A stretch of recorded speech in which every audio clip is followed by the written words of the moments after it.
ये मेरा दोस्त है केरला वाला। यहाँ अभी मेरे दुकान में आया है सामान लेने के लिए, तो मैंने इसके साथ एक छोटा सा वीडियो बनाया है। देखते हैं कि ये वीडियो में क्या बोलता है। मैं उससे एक सवाल करता हूँ, सवाल का जवाब दे पाता है कि नहीं वो देखते हैं।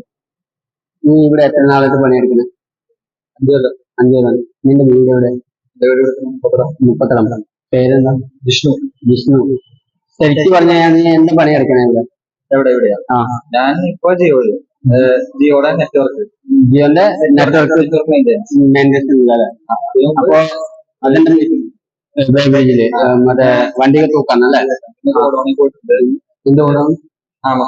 ആമസോണിന്റെ ഗോഡൗൺ അല്ലേ? ഇലക്ട്രോണിക്സിലും. അപ്പൊ ഇതിലേക്ക് പണിയെടുത്തിട്ട് ഇപ്പൊ എത്ര നാളായി എനിക്ക് ശരിക്കും? പണി ഒരു 5-6 കൊല്ലം. 5-6 കൊല്ലം. അപ്പൊ പണി ചെയ്യുന്ന മുമ്പിൽ എന്താ പരിപാടി ഉണ്ടായിരുന്നു? ഞാൻ പ്ലസ് ടു കഴിഞ്ഞ് നേരെ ITI പോയി. ITI കഴിഞ്ഞ് നേരെ അപ്പൊ വർക്കിന് പോയി. ITI പഠിച്ചോണ്ടിരിക്കുമ്പോ വർക്ക് ചെയ്യാനുണ്ടായിരുന്നു. അപ്പൊ ഇവിടെ കുടുംബക്കാരെല്ലാം ഇവിടെ തന്നെ? ഇവിടെ തന്നെ. ശരിക്കും വീട് ഇവിടെ തന്നെയാണോ? ശരിക്കും വീട് ഇവിടെ. അച്ഛന്റെ വീട് ഇടുക്കിയില്ല. അപ്പൊ ഇവിടെ നിങ്ങൾ വാടകയാണ്? വാടകയാണ്. ഓക്കെ, ശരി. Thank you.